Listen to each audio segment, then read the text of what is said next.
Hello बच्चों, कैसे हैं आप सभी? अच्छे से हैं?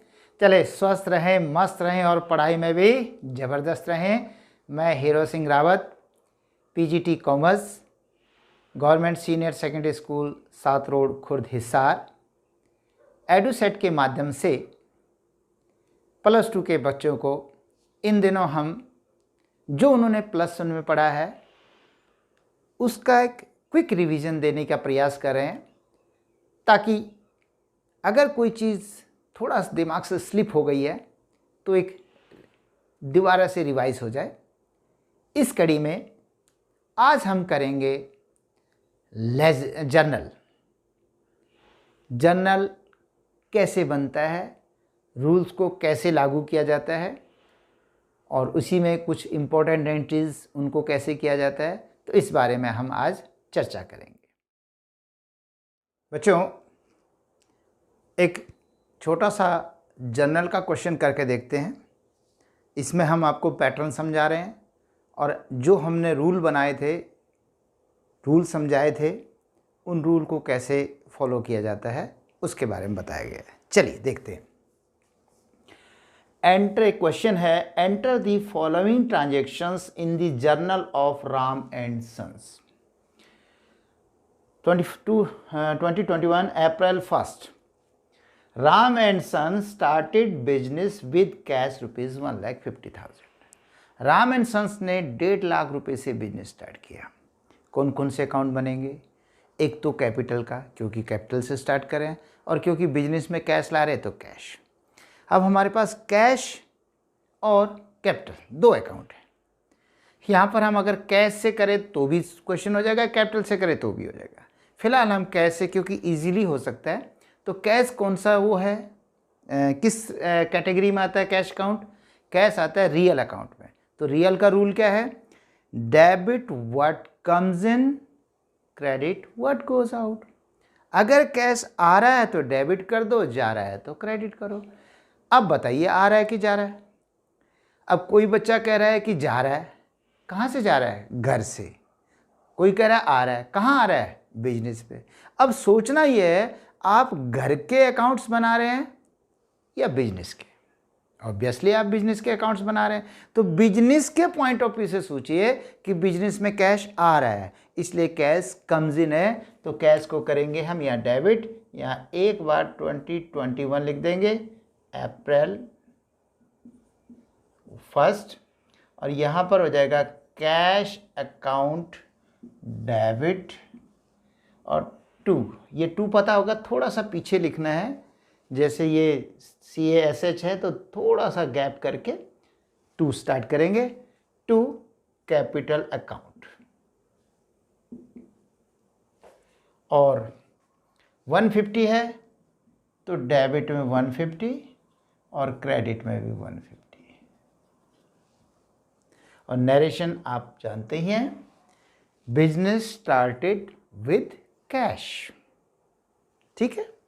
Next, purchase goods for cash. अब आपने माल खरीदा, तो यहाँ पर 2 अप्रैल है तो 2 अप्रैल हो जाएगी। 2 अप्रैल को माल खरीदा है, एक अकाउंट आपका परचेज बनेगा, एक आपका कैश बनेगा। अगर आप कैश से बनाए तो भी चल जाएगा, परचेज से बनाए तो भी चल जाएगा। परचेज में आपका नॉमिनल का रूल लगेगा, कैश में आपका है रियल का लगेगा। चले एक बार रियल से करते हैं। कैश पे रियल का rule, debit what comes in, credit what goes out. अगर कैश आ रहा है तो डेबिट कर दो, अगर कैश जा रहा है तो क्रेडिट कर दो। जब आपने परचेज किया, माल खरीदा है, तो आपने जेब से कैश दिया होगा और माल लिया होगा, तो कैश आया कि गया? गया, इसलिए कैश को करेंगे क्रेडिट टू कैश अकाउंट। अब की कैश क्रेडिट होगा और फिर अपने आप ही परचेजेस डेबिट हो जाएगा।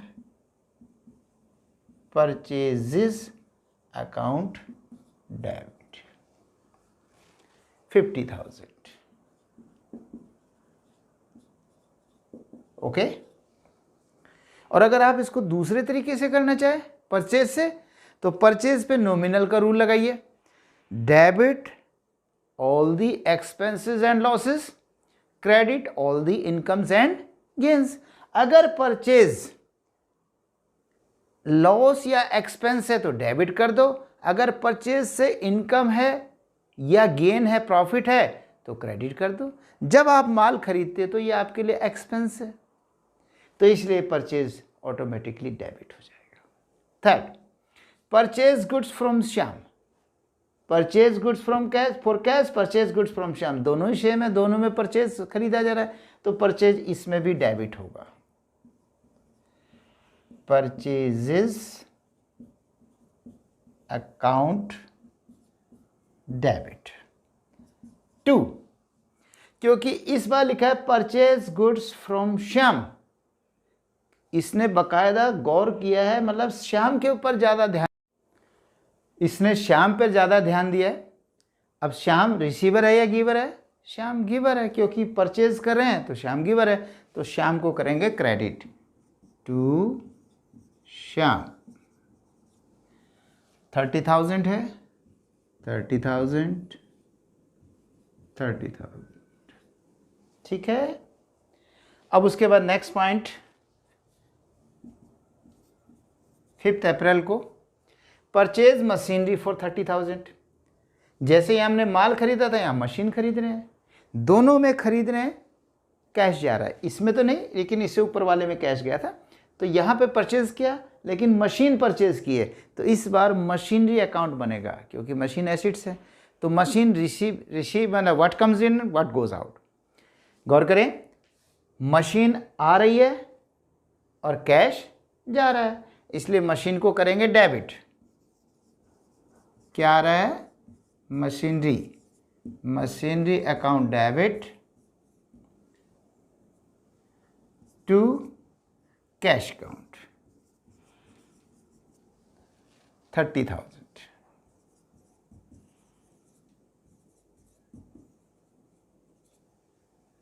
उसके बाद 7 तारीख को पेड टू श्याम, श्याम को दिए 20,000। अब एक श्याम का अकाउंट बनेगा, पेड टू श्याम 20,000, एक श्याम का अकाउंट बनेगा, एक कैश का। अब कैश पे रहेगा रियल का, what comes in what goes out. आ रहा है, कैश आ रहा है या जा रहा है? जब आप श्याम को देंगे तो कैश जा रहा है, तो कैश क्या होगा? क्रेडिट। तो यहां पर हम 7th को कैश क्रेडिट होगा, क्योंकि कैश जा रहा है टू कैश अकाउंट, और श्याम रिसीवर है, श्याम डेबिट होगा, Shyam debit 20,000।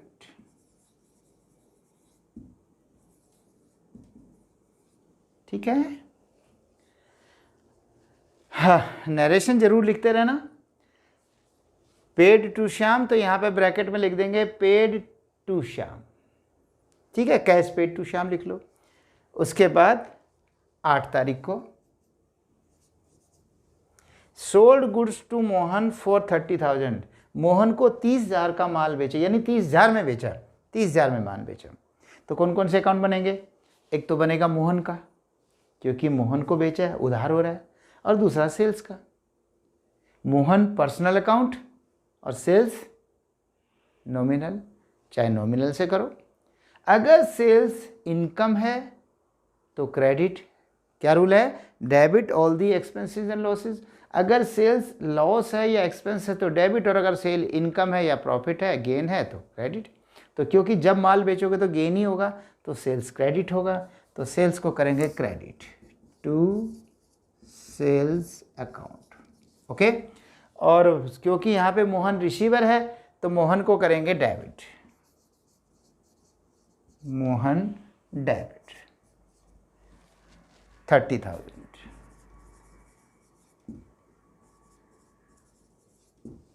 That's all. Clear है सभी को? उम्मीद करता हूँ सबको समझ में आ गया होगा। देख लीजिए, ठीक है। चलिए आगे चलते हैं। अब हम करेंगे discount, compound journal entry, opening entry और बैंकिंग ट्रांजैक्शंस। एक क्विक रिवीजन लेते हैं, थोड़ा स्पीड से करेंगे क्योंकि एरिया ज़्यादा कवर करना है। डिस्काउंट,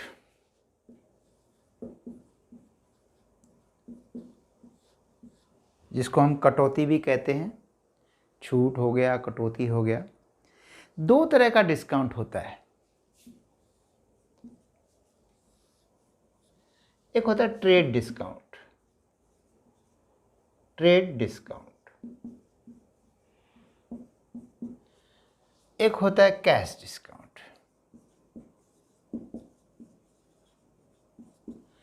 ट्रेड डिस्काउंट व्यापारी कटौती और कैश डिस्काउंट नकद कटौती।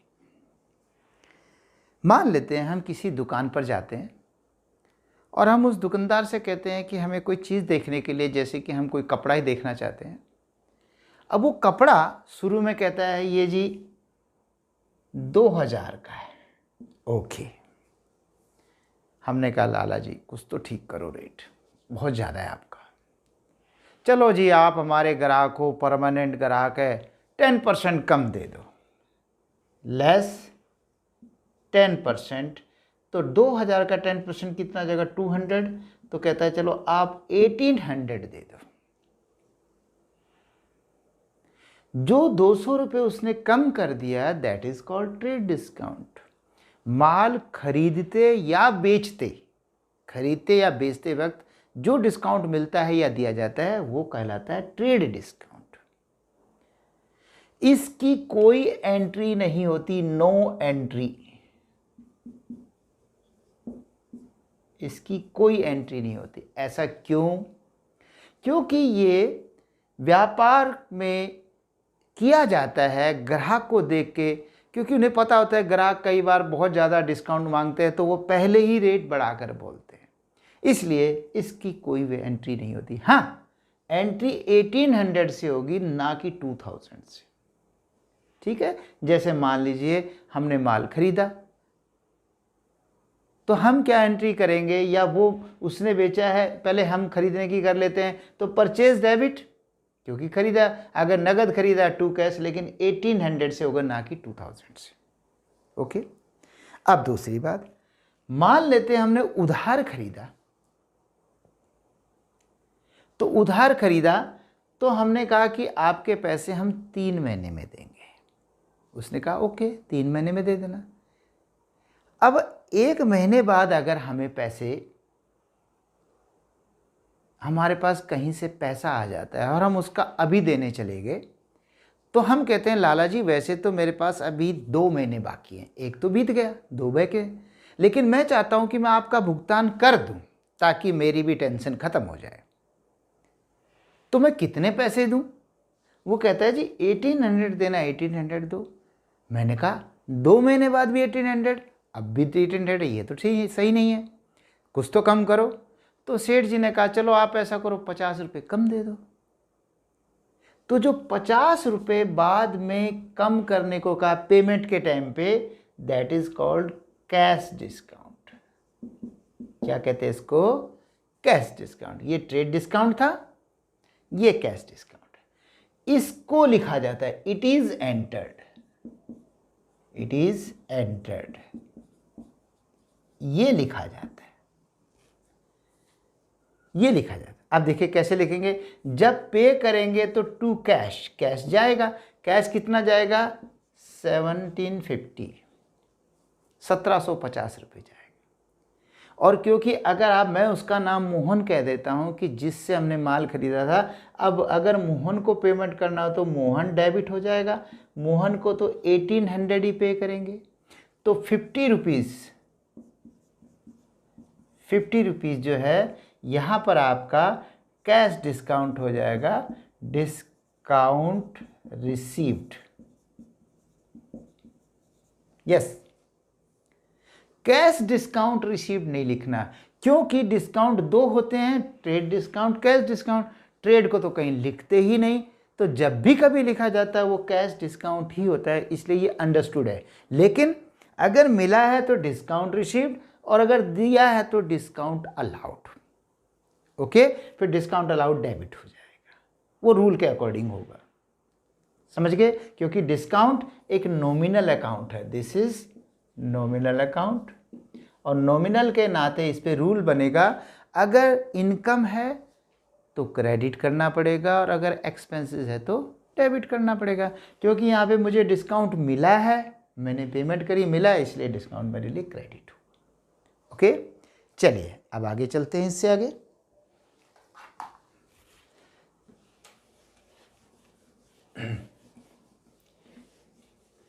अब नेक्स्ट है कंपाउंड जर्नल एंट्री, मिश्रित एंट्री। कई बार ऐसा होता है एक ही डेट, याद रखना एक ही डेट, उस दिन कुछ एंट्रीज हैं और उनमें कॉमन एक साइड आ जाती है। कॉमन एक मतलब जैसे सैलरी दी, कैश गया, रेंट दिया, कैश गया, किसी को वैसे पैसे दिए, कैश गया। तो ऐसे में अगर कैश जा रहा है जा रहा है जा रहा है, हर बार क्रेडिट हो रहा है, तो भी एंट्री कर सकते हैं, कंपाउंड बना सकते हैं। और अगर आ रहा है तो भी कर सकते हैं। लेकिन शर्त क्या है कंपाउंड बनाने के लिए, मिश्रित बनाने के लिए? डेट एक होनी चाहिए और उसमें एक साइड कॉमन होनी चाहिए। तो जैसे मैंने कहा सैलरी दी, तो एंट्री क्या बनेगी? Salary account debit to cash account. मान लेते हैं 7,000 दिया, ओके। फिर आपने रेंट दिया, तो अलग एंट्री करने के बजाय यहां पर रेंट अकाउंट भी डेबिट कर दिया जाएगा। मान लेते हैं 3,000 दिया, तो फिर ये 7 नहीं रहेगा, इसको 10 लिखा जाएगा। इसे कंपाउंड एंट्री कहते हैं, मिश्रित इकट्ठा करना। मान लेते हैं कि आपने मोहन को भी पैसे दिए हैं, तो मोहन डेबिट। अगर उसको 5,000 रुपये दिए हैं, तो यहाँ पर 10 और 5 15,000 हो जाएगा। This is compound entry. लेकिन शर्त यही है एक साइड कॉमन होनी चाहिए। अब मैं कहता हूँ सोहन से कैश मिला, यहाँ पे किया, यहाँ पे किया, यहाँ पे किया, तो कैश गया। इस बार मैं कह रहा हूँ सोहन से मिला, तो उस एंट्री में तो कैश डेबिट होगा, कैश आएगा। लेकिन ये सोहन गिवर है, तो क्या इसको मैं इसके साथ जोड़ सकता हूँ, कंपाउंड कर सकता हूँ? नहीं कर सकता, क्योंकि इसमें कैश क्रेडिट हो रहा है और इसमें कैश डेबिट हो रहा है। तो ये ध्यान रखना है एक ही डेट होनी चाहिए। ऐसा नहीं कि पूरे महीने की सारी जगह आप इकट्ठा करके एक बना दें, नहीं, डेट एक ही होनी चाहिए। 15 तारीख का तो सब में 15 तारीख हो, और उसके बाद एक साइड कॉमन हो। ठीक है, ये था आपका कंपाउंड एंट्री। अब हम चलते हैं ओपनिंग एंट्री पे। देखिए बच्चों, बिजनेस साल दर साल चलता रहता है, वर्ष के बाद अगले वर्ष, अगले वर्ष, अगले वर्ष। तो पिछले वर्ष के जो जो बैलेंसेस हैं उनको अगले वर्ष की बुक्स में लाया जाता है। गौर करना, बैलेंस लाए जाते, पूरा अकाउंट नहीं लाया जाता। मान लेते हैं सोहन हमारा कोई ग्राहक है और उसने हमारे साथ एक साल में 200 बार ट्रांजैक्शन की। कभी पैसे लिए, कभी माल लिया, कभी पैसे दे दिए, कभी माल लिया दिया, ऐसे करते रहे। तो हम पूरी 200 एंट्री की डिटेल नहीं ले जाएंगे। लास्ट में क्या है, अगर साल के अंत में 500 रुपये लेने या देने रह रहे तो वो आगे आएगा, और बाय दिए पूरा हिसाब किताब बराबर हो गया तो फिर कुछ भी आगे नहीं आएगा। तो ओपनिंग एंट्री किसको कहते हैं? प्रत्येक वार्षिक लेखांकन वर्ष जो अकाउंटिंग ईयर होता है उसके शुरुआत में पिछले वर्ष के जिन खातों के बकाया रह गए हैं उनको आगे लाना, जिस एंट्री के द्वारा किया जाता है उसे ओपनिंग एंट्री कहते हैं। उसे क्या कहते हैं? Opening entry. अब देखिए ओपनिंग एंट्री कैसे होती है। ओपनिंग एंट्री एक तो फर्स्ट डेट को होगी, साल के पहली डेट को। दूसरा, उस पे ये रूल लागू नहीं होते। कौन से रूल? जो हम अभी तक करते आए हैं कि पर्सनल, रियल, नॉमिनल, नो, उसका अलग नियम है। सिर्फ सिर्फ सिर्फ ओपनिंग एंट्री के लिए कह रहा हूं। क्या रूल है? All assets debit, all assets account debit to all liabilities account.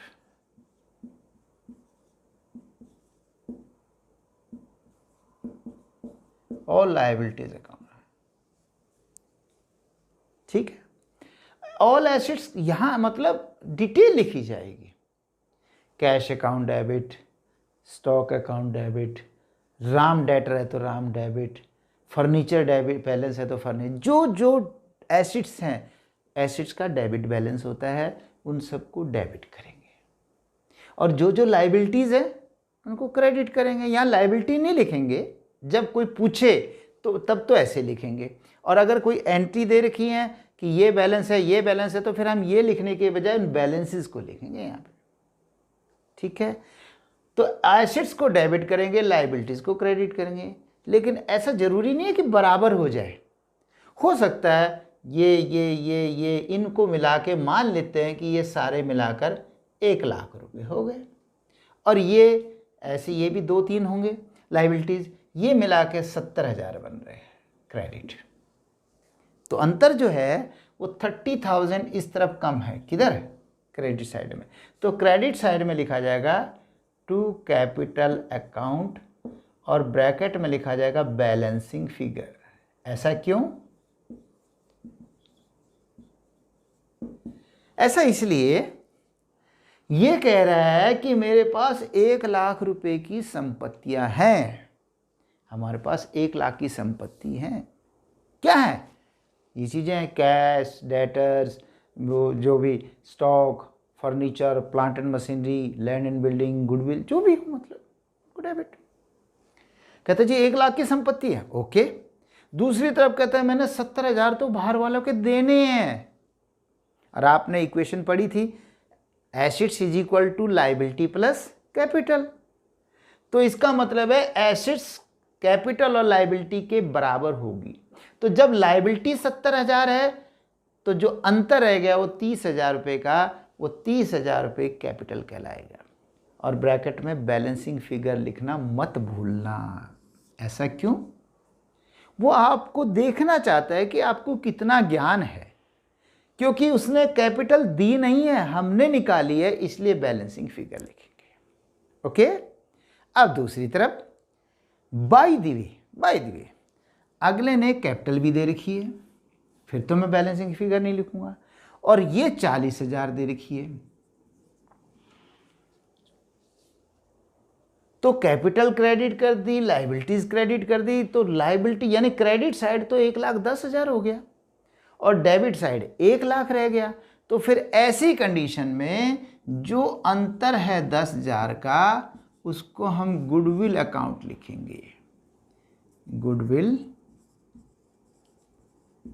Account debit, और इसमें बैलेंसिंग फिगर लिखेंगे, बैलेंसिंग फिगर। ऐसा क्यों? इस बार हम ये कहना चाहते हैं कि हमारे पास 40,000 तो पूंजी खुद की थी और 70,000 मैंने उधार लिया था, तो इसका मतलब मेरे पास 1,10,000 की संपत्तियाँ होनी चाहिए, लेकिन संपत्ति तो 1,00,000 की है। तो 10,000 रुपये गुडविल के नाम के। होता है ना कई बार, मान लीजिए कोई पुराना चला हुआ स्कूल बिक रहा है, अब वो 1 करोड़ में बिक रहा है, वह 1 करोड़ में बनता है मान लेते हैं। हमने कहा लो 1 करोड़ और हमें दे दो। वो कहता है जी मैं 1 करोड़ में नहीं दूंगा, मैं 1 करोड़ 20 लाख में दूंगा। मैंने कहा 20 लाख किस बात के? कहता है जी मैंने स्कूल का नाम चमकाया है, आपके पास बच्चे अभी से अवेलेबल हैं, आपको तो अभी से इनकम चालू हो जाएगी। तो देखिए यदि हम फालतू देते हैं तो इसका मतलब हम गुडविल के दे रहे हैं। तो ये बच्चों अगर ये साइड ज़्यादा हो तो डेबिट में गुडविल होगा। ओके, चलिए अब हम करते हैं बैंकिंग ट्रांजैक्शंस।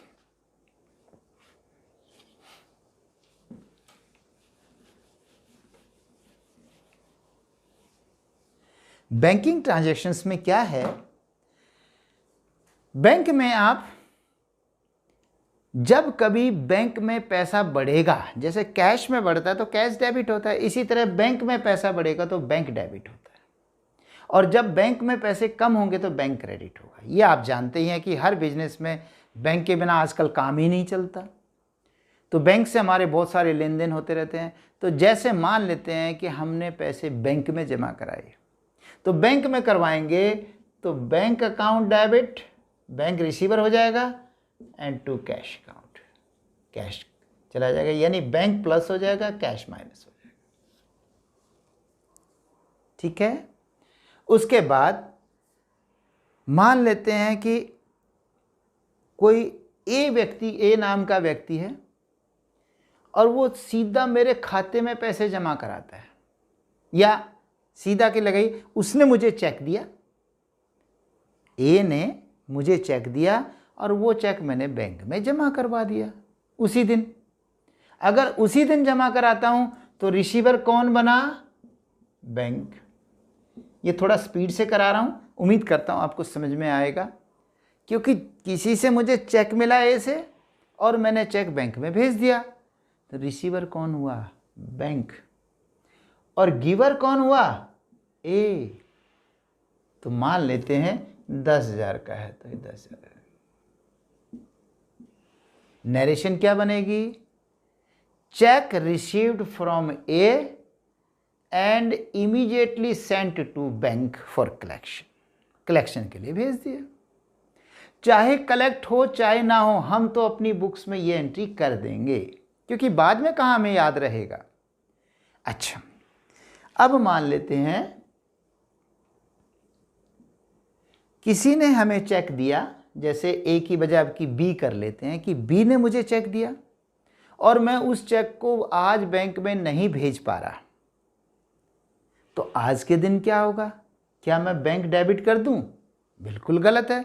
आपने बैंक में भेजा भी नहीं और फिर भी आप बैंक को डेबिट कर दोगे, ऐसे कैसे हो जाएगा? तो क्या करें? तो आज के दिन वो तो गिवर है ना, बी तो गिवर है ही है, तो बी को तो करेंगे क्रेडिट, क्योंकि बी तो गिवर हो गया, क्रेडिट हो गया। और डेबिट करेंगे cheque in hand, cheque in hand account debit. मान लेते हैं 20,000 का। ओके, ये हो जाएगा। अब इसकी narration, cheque received from bank but not sent to bank immediately. ठीक है। अच्छा, अगले दिन का मतलब जरूरी नहीं अगला दिन, 2 दिन में 3 दिन में जब भी आप इसको जमा कराओगे, तो जिस दिन जमा कराओगे उस दिन बैंक रिसीवर होगा, इसलिए बैंक को करेंगे डेबिट। बैंक रिसीवर हो गया, बैंक में पैसा बढ़ेगा हमारे। और 2 क्या बी होगा? नहीं, क्योंकि बी को क्रेडिट तो गिवर तो बी उस दिन था जिस दिन उसने मुझे चेक दिया था। आज बी का कोई रोल ही नहीं है, आज तो जो मेरा चेक इन हैंड है वो चला जाएगा। और अब एक अकाउंट्स का रूल है बेटा कि अगर कोई अकाउंट डेबिट है और उसको बंद करना हो तो उसको क्रेडिट कर दो। तो ये डेबिट है तो यहाँ पे to cheque in hand account को क्रेडिट कर दो। क्रेडिट करने से कट गया, इसको ऐसे काटने की जरूरत नहीं है। जब कोई अकाउंट डेबिटर से क्रेडिट कर दो तो कट जाता है ऑटोमेटिकली। ओके, तो ये 20,000 है। अब अगर आप गौर करें इन दोनों एंट्रियों से, चेक इन हैंड क्रेडिट और cheque in hand debit cut गया, तो इन दोनों से एक एंट्री बन गई bank account debit to B. देखिए यहाँ पे क्या है, bank account debit to A, bank account debit to B, same entry बन गई, बस घूम के बनी है। और एक चीज़ और याद रखना, अगर क्वेश्चंस में लिखा है कि हमें चेक मिला और ये क्लियर नहीं कहा कि उसे बैंक में भेजा या नहीं भेजा, और आपको कहता है क्वेश्चन कीजिए, जहां तक क्वेश्चन दे रखा है वहां तक उसी महीने में देख लीजिए कि कहीं ऐसा तो नहीं है कि चेक को बाद में जमा करवाया हो। अगर बाद में कराया फिर तो ये 2 एंट्री बनेंगी चेक इन हैंड वाली। और अगर यहाँ तक आखिरी तक भी यानी जो ट्रांजैक्शंस हैं उनमें कहीं नहीं लिखा, तो आप क्या करना, ये मान के चलना कि चेक उसी दिन बैंक में जमा करा दिया, तो फिर ऐसी एंट्री होगी बैंक डेबिट टू ए। और ऐसे क्वेश्चंस में आप यहाँ पर ऐसे स्टार लगा दें, इसके ऊपर नंबर लिख दें, और वर्किंग नोट में, जो वर्किंग नोट में काम करोगे कि यहाँ पर 1 नंबर, तो वर्किंग नोट में 1 नंबर पे लिख देना कि हम ये मान के चल रहे हैं कि चेक को तुरंत बैंक में जमा करा दिया होगा। कब मानोगे?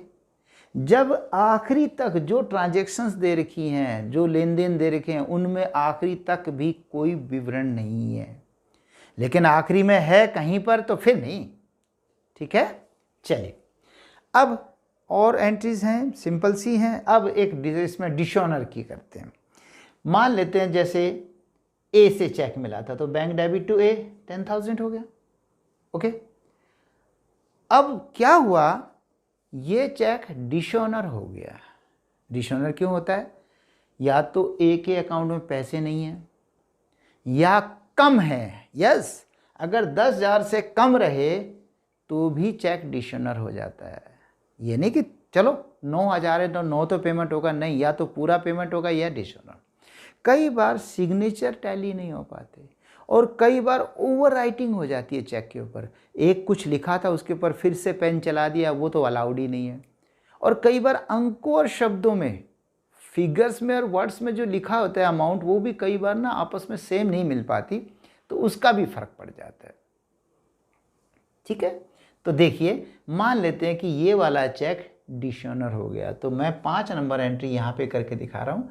अगर डिशऑनर होगा तो उस दिन इस एंट्री को रिवर्स कर दिया जाएगा। ए दोबारा से डेटर बन जाएगा और टू बैंक, बैंक को हम क्रेडिट कर दें, क्योंकि हमने बैंक को डेबिट बना दिया था कि बैंक यू आर रिसीवर, तो कैंसिल करना पड़ेगा, तो बैंक को क्रेडिट, यानी ये एंट्री रिवर्स हो जाएगी।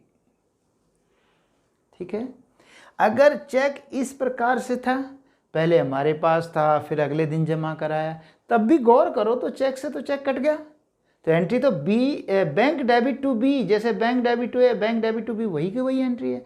तो रिवर्स करते समय ये टू बी है तो बी क्रेडिट है तो बी डेबिट हो जाएगा, और बैंक डेबिट है तो बैंक क्रेडिट, यानी बैंक तो क्रेडिट ही होगा। ठीक है बच्चों, आगे समझ में? इस तरह से एंट्रीज, बैंक से संबंधित एंट्रीज की जाती है। ओके बच्चों, अब हम करेंगे सम इम्पोर्टेंट एंट्रीज। जैसे पहली है bad debt recovered account. Bad debt recovered,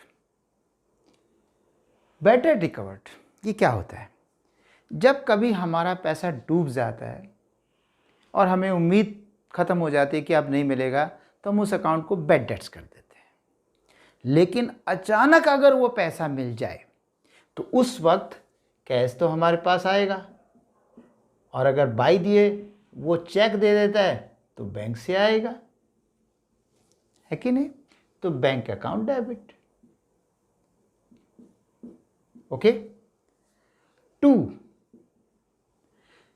जैसे मान लेते हैं कि सोहन ने कभी हमसे माल लिया था, फिर वो हिसार छोड़ के, वो शहर छोड़ के चला गया।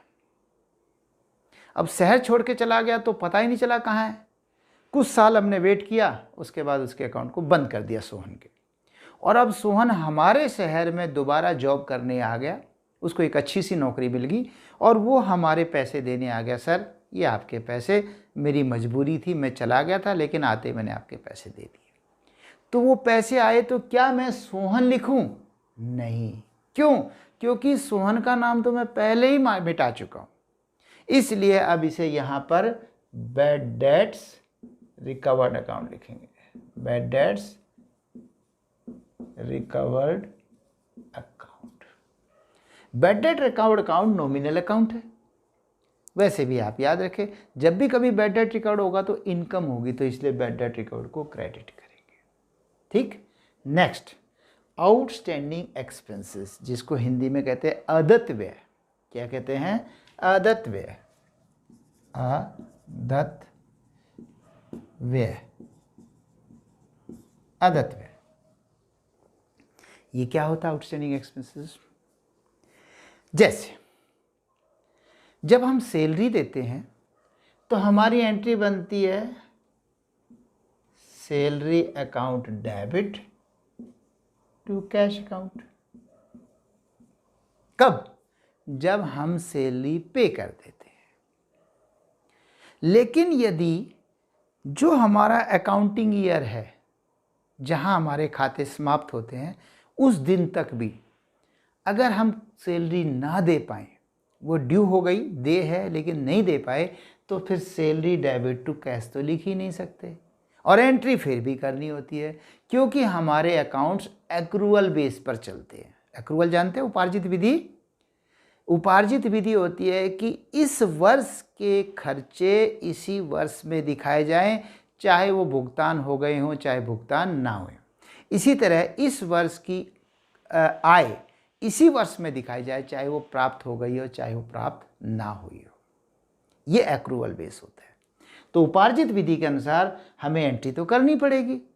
तो सैलरी डेबिट टू कैश नहीं लिखेंगे, हम कैश की बजाय लिख देंगे टू आउटस्टैंडिंग सैलरी या एक्सपेंसेस। अगर मैं इसको यहाँ पे तो मैंने सैलरी लिखा है, अब क्योंकि मैंने तो एक्सपेंसेस लिखा है तो क्या पता सैलरी है कि रेंट है कि क्या है, तो यहाँ पर हम एक्सपेंसेस अकाउंट हो जाएगा, जो भी उसका नाम होगा,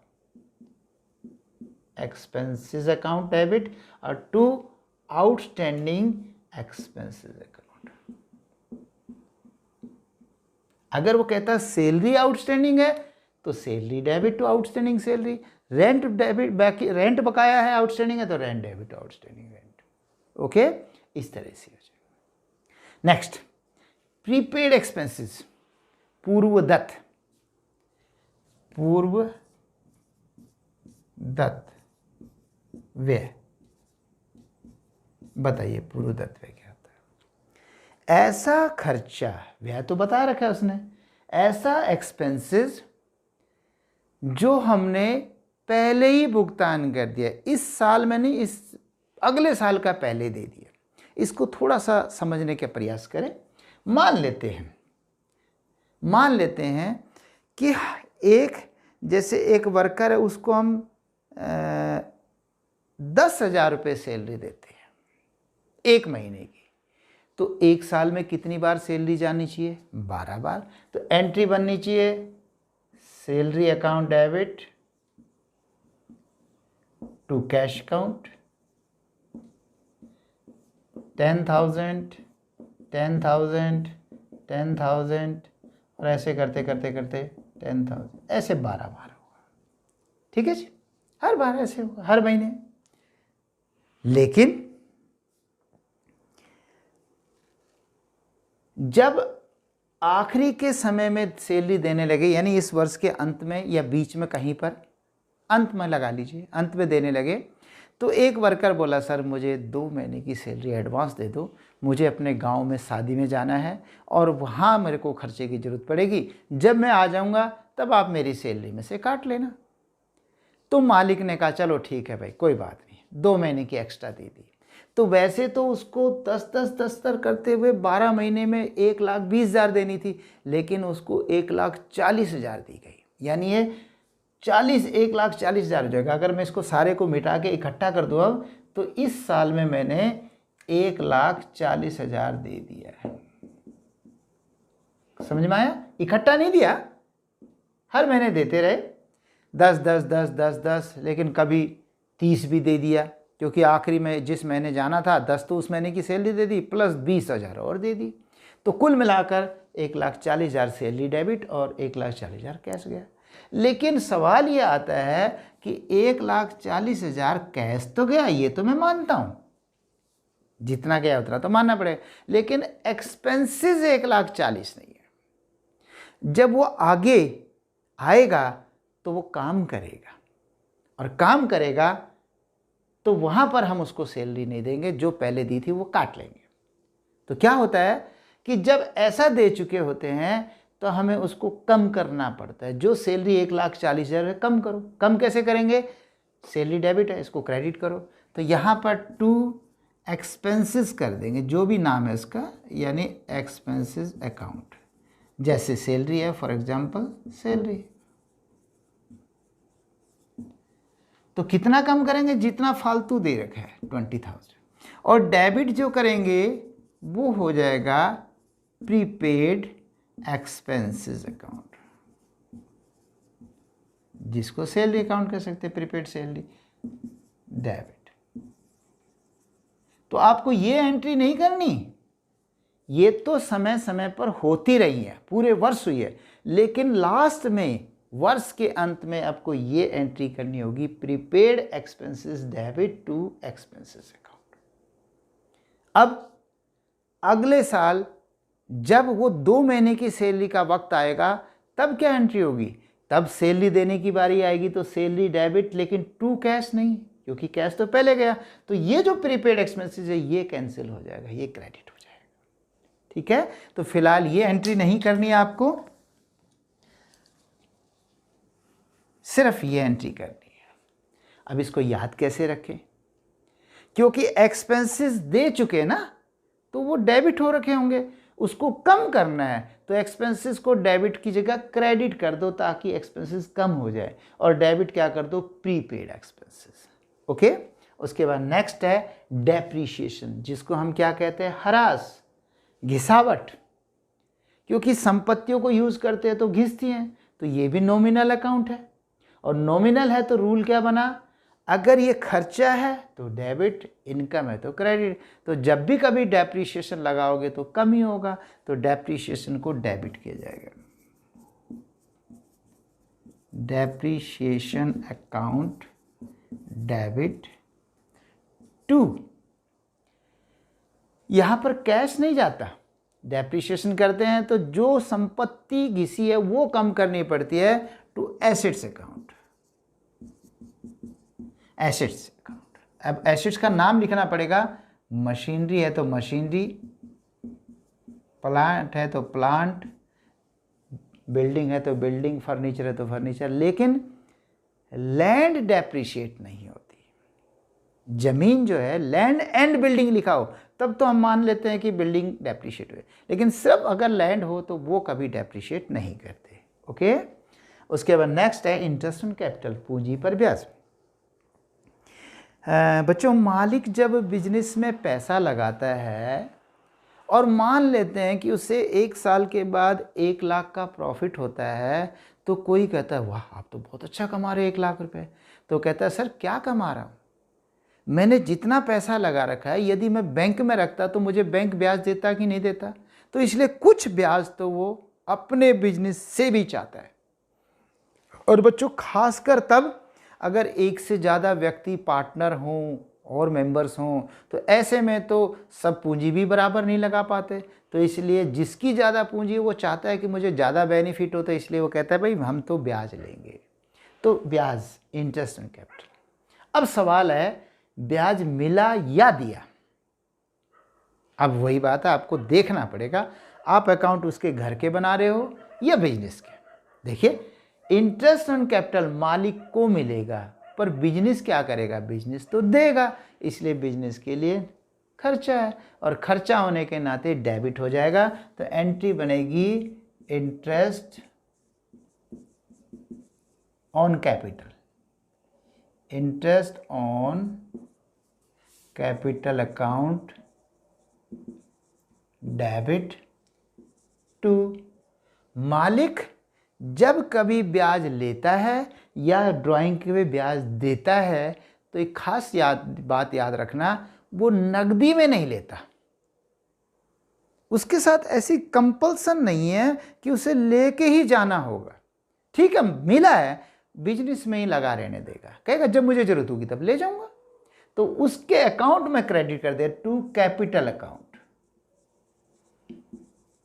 कैपिटल में डाल देते हैं, और कैपिटल का क्रेडिट बैलेंस होता है तो कैपिटल में क्रेडिट में चला जाएगा, कैपिटल प्लस हो जाएगी। ठीक है, और यहाँ पर इंटरेस्ट ऑन ड्राइंग, अगर किसी पार्टनर ने ड्राइंग कर रखी है और उस पर इंटरेस्ट लिया जाता है उस व्यक्ति से, तो यहाँ पर जो वो इंटरेस्ट देगा वो बिजनेस के लिए इनकम होगी, इसलिए इंटरेस्ट को क्रेडिट करेंगे, टू इंटरेस्ट ऑन ड्राइंग्स। और डेबिट जो होगा यहां पर कैपिटल या ड्राइंग्स कर सकते हैं, इसको ड्राइंग भी कर सकते हैं और कैपिटल भी कर सकते हैं। ऐसा क्यों? अगर ड्राइंग करते हैं डेबिट तो बाद में कैपिटल में एडजस्ट कर लेंगे ड्राइंग को, और सीधा कैपिटल करते हैं तो भी कैपिटल में से एडजस्ट हो सकते हैं। ओके, ये थी आपकी कुछ इंपॉर्टेंट एंट्रीज। आज का लेक्चर यहीं समाप्त करते हैं। उम्मीद करता हूं कि आपको अच्छे से समझ में आया होगा। अगले लेक्चर में मिलेंगे जिसमें हम cash book, subsidiary books, ledger और ट्रायल बैलेंस के बारे में चर्चा करेंगे। ओके, तब तक के लिए बाय बाय, टेक केयर।